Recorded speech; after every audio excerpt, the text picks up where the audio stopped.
네, 안녕하십니까. 더불어민주당 중앙선거대책위원회 가짜뉴스 대응단 단장 김현입니다. 법률지원단장 김동아 의원님 오셨습니다. 5월 21일 9시 기준으로 2,368명이 방문하였고 1,456건의 제보가 접수되었습니다.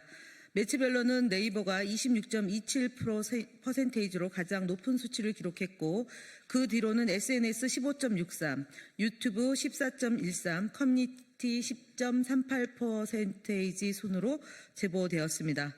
이재명 후보를 연이어 계속 허위사실을 유포하고 있습니다. 시흥 살인사건과 관련하여 허위사실을 유포하고 있는 것이 다수 확인되고 있습니다. SNS 등에서 특정 이용자가 시흥 살인범 관련 게시글에 이재명 분리하면 바로 중국인 조폭을 풀어서 묻지마 살인 저지르는 거 봤지 등의 허위글을 게시하였고 또 다른 트위터 이용자는 실제 보도된 외국인 범죄 기사와 함께 이재명이 대통령 되면 완전 중국인 무법천지 되겠네 등의 허위 주장을 덧붙였습니다. 심지어 일부 이용자는 이재명의 중국인이 시흥에서 2명을 죽이고 도망 중이다. 이재명이 집권하면 중국 조폭이 한국에 와서 난장판 만들 것이라는 허위사실을 유포하고 있습니다. 가짜뉴스 대응단의 주요 대응 현황 말씀드리겠습니다. 사전투표 일정 관련해서 말씀드리겠습니다. 이번 21대 대통령 선거의 사전투표가 5월 29일, 5월 30일 양일간 평일에 진행됩니다. 과거에 진행됐던 것처럼 주말을 포함한 금토가 아니라 이번에는 화요일 날 6월 3일 투표인 관계로 목요일, 금요일에 진행됨에 유의해 주시길 바랍니다. 특히 사전투표를 하지 말라고 하는 그런 캠페인이 일부에서 벌어지고 있는 점에 대해서 유의합니다. 저희는 각별하게 이 사전투표가 어떻게 가짜뉴스를 유포하는지 그 진론지가 되는지를 면밀히 살펴보고 국민 여러분께 소상히 보고 드리도록 하겠습니다. 좌파 이권 카르텔 운운하며 국민 사이렌 성명서에 대한 입장입니다.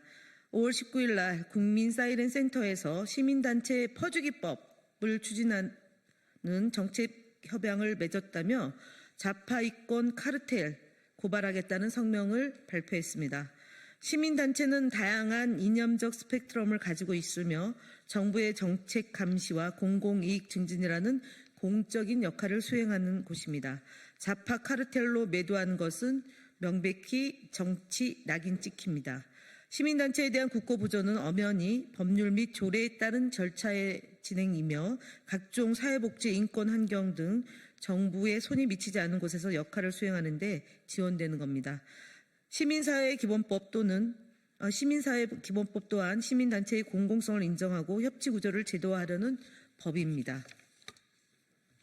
비세혁명 시민본부가 지난 5월 16일 시민사회단체 연대회의 시민사회 활성화 전국 네트워크와 맺은 정책협약은 윤석열 정권의 기간 위축되었던 시민사회 자율성과 역동성을 되살리고 민주주의 회복을 위해 정치권과 시민사회가 노력하고자 하는 취지로 체결되었습니다.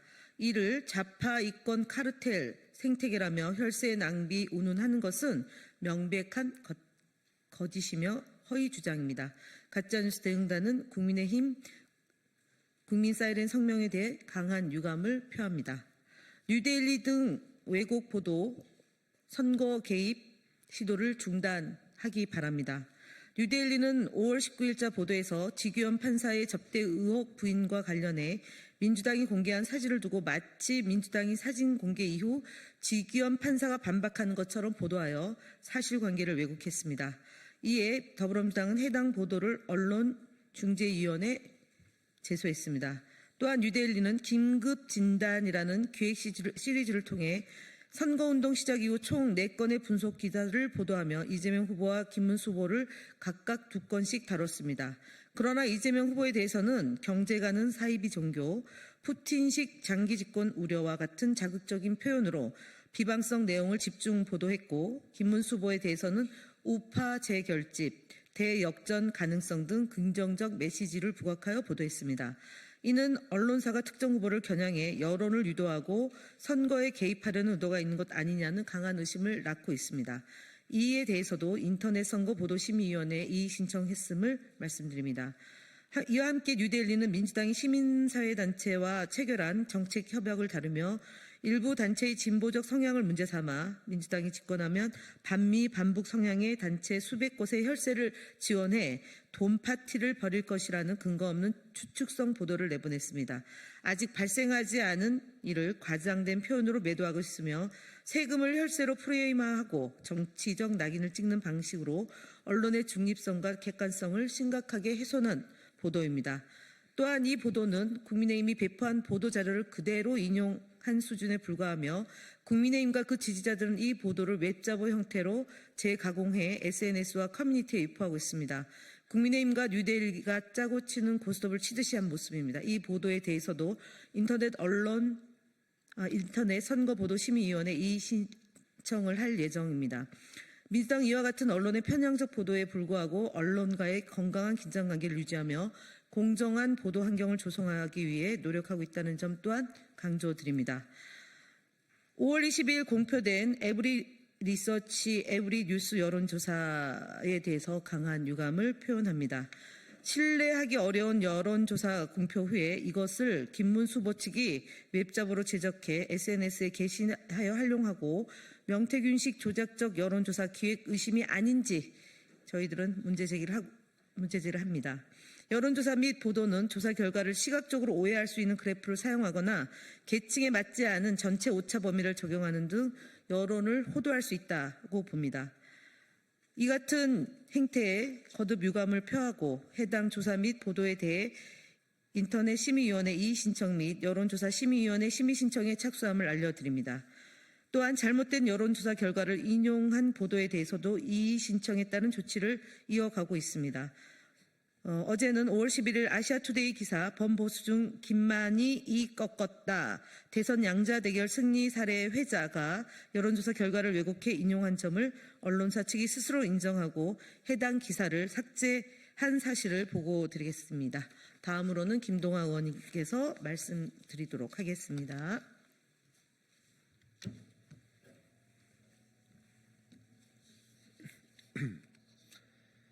네, 다음 말씀드리겠습니다.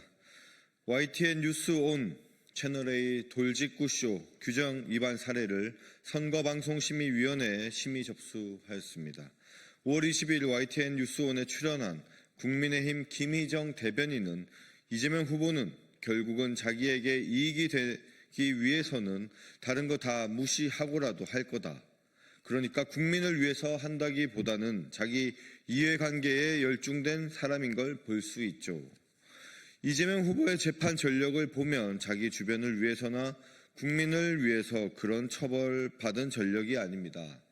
만약에 이재명 후보가 당선이 된다면 대한민국이 끔찍해질 거라는 걸 누구보다 잘 알기 때문에 라고 발언하며 더불어민주당 이재명 대선 후보에 대한 근거 없는 공포 이미지를 만들어 시청자들에게 부정적인 인식을 갖도록 유도하였습니다. 또한 5월 20일 채널A의 돌직구쇼에서는 국민의힘 권영진 의원이 그러면 저 사람들 받아들여 가지고 진짜 대한민국 만들고 진짜 다 보수다 라고 선언하고 좋아하고 춤추는 민주당은 철새 도래지밖에 안 되는 거예요. 저는 아무리 급하고 표가 중요하더라도 저렇게 정치를 파괴하는 식으로 해서는 안 된다. 라며 더불어민주당을 희화화하고 비하하는 등 개인의 의견과 사실을 구분하지 않은 채 단정적인 발언을 통해 시청자들을 혼동케 하였습니다. 위 사항들은 선거방송심의위원회에 관한 특별 규정을 위반한 것으로 선거방송심의위원회에 심의 접수하였음을 밝힙니다. 다음 서정욱TV, 성창경TV, 이대남의 우회전 등 유튜브 대응 현황 보고입니다. 서정욱TV의 19일자 150만 원 가지고 선거운동위에 시간 끄는 꼼수, 설란영과 대비되는 김혜경 리스크. 관련 영상은 이재명 후보의 배우자에 대해 피선거권이 없다는 허위사실을 유포하였습니다. 또 성창경TV는 이재명에 대한 김문수의 필승 전략, 이찍 1땡 영상을 통해 아직도 이재명 후보의 대북 송금과 주변 자살 의문 등으로 폄훼하였습니다. 또한 이대남의 우회전 채널의 현장 김문수 유세 도중 대반전 터졌다. 서울에서 이런 일이 영상 역시 이재명 후보를 드럼통에 비유해 비방하였습니다. 마지막으로 전환길 뉴스 채널의 라이브 2030들아 낙담하지 말아라 영상은 부정선거론을 설파하며 이재명 후보를 친중 후보로 거짓 프레임을 씌웠습니다. 해당 영상들은 유튜브 가이드라인 위반으로 신고 조치하였으며 정도가 심한 영상은 공직선거법 위반으로 선관위에 신고하였습니다. 네, 다음 국민의힘 대선 후보 김문수 거짓말 시리즈 11번째입니다. 대통령 선거 후보자 공보물이 20일까지 모든 세대에 배포되었습니다. 김문수 후보는 공보물 5쪽에서 민주당에 대한 각종 거짓말을 늘어놓고 있습니다. 특히 190석 민주당 의회 독재 횡포, 총통제까지 등 표현인 전부가 거짓말입니다. 특히 190석의 민주당이라는 표현은 기본적인 숫자조차 제대로 검토하지 않고 공보물을 제작했다는 증거이며 이로 인해 김문수 후보의 공약 등 다른 주장의 신뢰성마저 의심할 수준입니다. 더불어민주당의 국회 의석수는 5월 21일 오늘 기준 171석입니다. 의회 독재 횡포라는 표현도 거짓입니다. 법률 재개정 등의 행위는 국회의 제도적 권한 행사입니다. 헌법에 기초한 입법 등의 활동을 국의회 독재라고 주장하는 것은 반헌법적 표현이며 국회 역할을 폄훼하는 것입니다. 또한 총통제 표현은 아예 허무맹랑한 수준입니다. 이재명 후보는 개헌 구상 발표를 통해 대통령 권한의 축소, 국회의 권한 강화, 수사 감사 기관의 독립성 확보 등 권력 분산과 민주주의 강화 방안을 제시하였습니다. 김문수 후보는 역사의 기록으로 남을 대통령 후보 공보물에서 마저 기초적인 숫자 오류, 상습적인 거짓말로 국민을 부끄럽게 하고 있습니다. 다음 국민의힘 거짓말 시리즈 109번째입니다. 국민의힘 박대출 의원은 5월 15일 선대위 회의에서 김문수 후보는 민주화 운동 보상금 10억 원을 수령하지 않았다라고 주장했습니다. 조배숙 의원, 박진수 국민의힘 부산지역 공동선대위원장 등도 반복해서 해당 내용을 주장했고 여러 유튜브 채널을 통해 확산되었습니다. 하지만 언론 보도에 따르면 김문수 후보가 2000년부터 2004년 사이에 민주화 운동 보상금을 신청했다면 산정 액수는 도시근로자 4인 가구 월 평균 소득 30개월분 수천만 원 수준으로 측정됩니다. 2005년 이후부터는 선출직 공무원으로 활동하였기에 신청 자격이 되지도 않았습니다. 그렇게 김문수 후보가 민주화운동 보상금 10억 원을 받을 수 있었음에도 거부했다는 것은 거짓입니다. 김문수 후보의 민주화운동, 노동운동 경력을 폄훼할 생각은 없습니다. 하지만 보상액수 등이 부풀려 청렴을 강조하는 거짓 행동을 지적하는 것은 완전히 다른 문제임을 밝힙니다. 네, 이상입니다.